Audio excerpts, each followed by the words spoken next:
মুহতারাম হাজিরিন,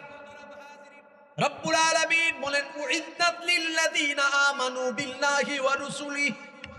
আল্লাহ আল্লাহর রাসূলের উপরে যারা নির্ভেজাল ঈমান এনেছে, যারা নির্ভেজাল ঈমান রাখবে, যে নারী আর পুরুষের মধ্যে কুফর নাই, যে নারী আর পুরুষের মধ্যে শিরিক নাই,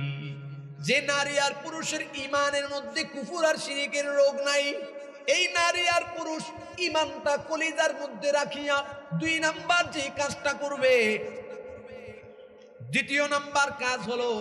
সাবিকু ইলা মাগফিরাতিম মির রাব্বিকুম ওয়া জান্নাহ, আল্লাহ রাব্বুল আলামিনের মাগফিরাত আর জান্নাত পাওয়ার জন্য যারা দৌড়াবে, চেষ্টা করবে, অগ্রগামী হবে,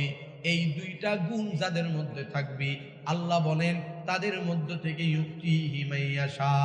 আমি আল্লাহ